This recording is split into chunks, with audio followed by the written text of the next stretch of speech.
From the chapter morphology of flowering plants और आज का हमारा टॉपिक है स्टेम।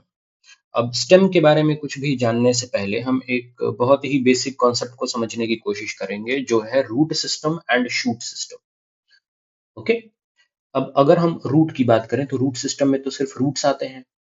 अब वो रूट्स या तो टैप रूट होंगे या फिर वो एडवेंटिशियस होंगे, राइट। हाँ, और हमने ये भी पढ़ा था कि एडवेंटिशियस रूट के अंडर में फाइब्रस रूट आता है। तो रूट सिस्टम में तो सिर्फ रूट आएंगे। अब शूट सिस्टम जो है, शूट सिस्टम में क्या क्या आता है? शूट सिस्टम में आता है स्टेम, शूट सिस्टम में आता है फ्लावर, शूट सिस्टम में आता है फ्रूट, शूट सिस्टम में आते हैं लीव्स। क्या आ जाएंगे? लीव्स।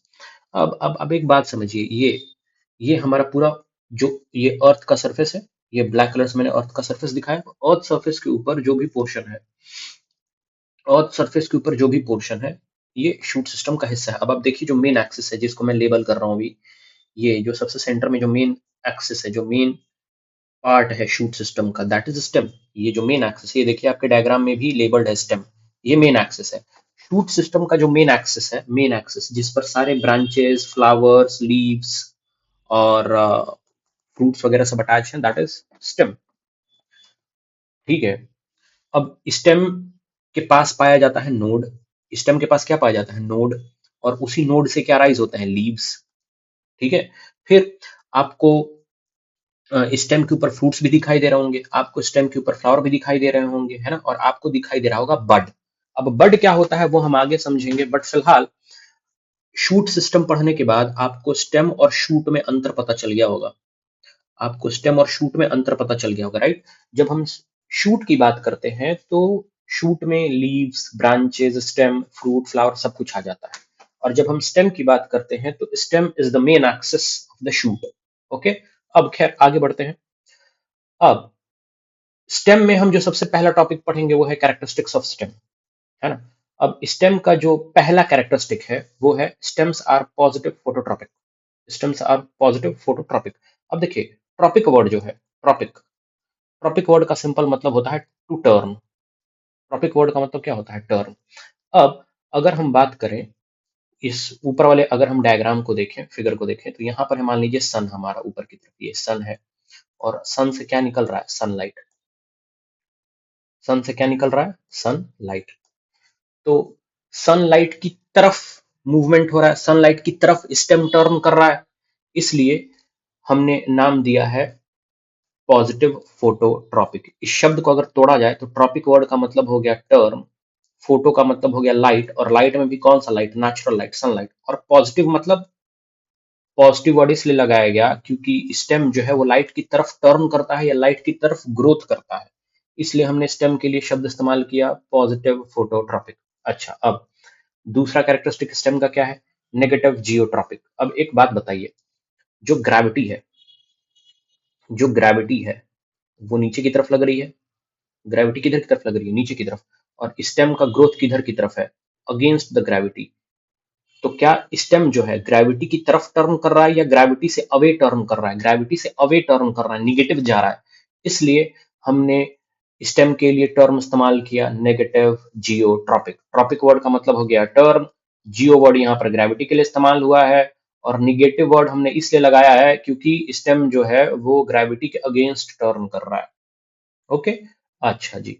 अब अब अगर मैं बात करूं तो तीसरा पॉइंट जो है स्टेम के कैरेक्टरिस्टिक्स में, वो टर्म है स्टेम्स हैव बड्स। स्टेम्स के पास क्या मौजूद होता है? बड्स। हमने यहाँ पर डायग्राम में भी देखा, ये स्टेम्स के पास क्या मौजूद है? बड्स। ठीक है।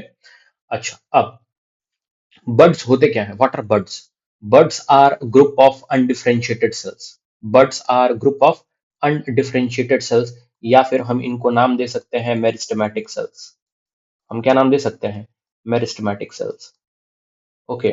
अब अनडिफरेंशिएटेड सेल्स या मेरिस्टेमेटिक सेल्स की खूबी आपको पता होगी, हम पिछले लेक्चर्स में भी डिस्कस कर चुके हैं कि जो अनडिफरेंशिएटेड सेल्स होते हैं या जो मेरिस्टेमेटिक सेल्स होते हैं, उनके पास एक खासियत होती है कि वो अपने आप को मॉडिफाई कर सकते हैं।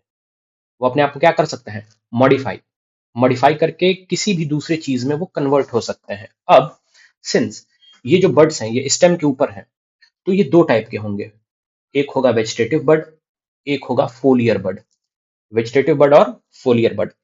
फोलियर बड जो होगा उससे क्या निकलेगा, उससे निकलेगा फ्लावर। क्या निकलेगा, फ्लावर। मतलब ये जो बर्ड्स की अनडिफरेंशिएटेड सेल्स हैं, अगर ये अनडिफरेंशिएटेड सेल्स फ्लावर बनाती हैं तो फिर उस ग्रुप ऑफ अनडिफरेंशिएटेड सेल्स को हम क्या बोलेंगे, फोलियर बर्ड्स।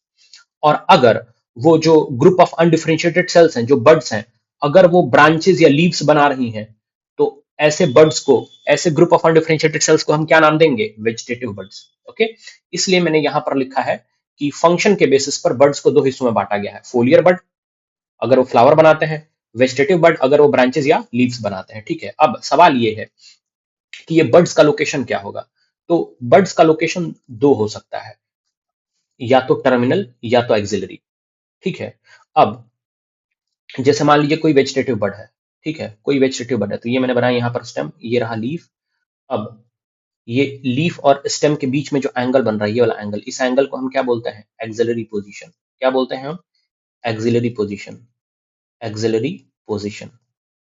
ठीक है, और ये जो टिप है, स्टेम का जो टिप है, इसको हम क्या बोलते हैं, टर्मिनल पोजीशन। तो जो वेजिटेटिव बर्ड है, जो वेजिटेटिव बर्ड है, या तो आपको टर्मिनल पोजीशन पर मिल जाएगा या तो एक्सिलरी पोजीशन पर। आप यहाँ पर देखिए, ये जो फिगर है, इसमें जो बर्ड्स दिखाए गए हैं, इसमें जो बर्ड्स दिखाए गए हैं वो एक्सिलरी पोजीशन पर दिखाए गए हैं, सारे के सारे कौन से पोजीशन पर दिखाए गए हैं, एक्सिलरी पोजीशन पर। ठीक है, ये एक्सिलरी पोजीशन हो गया।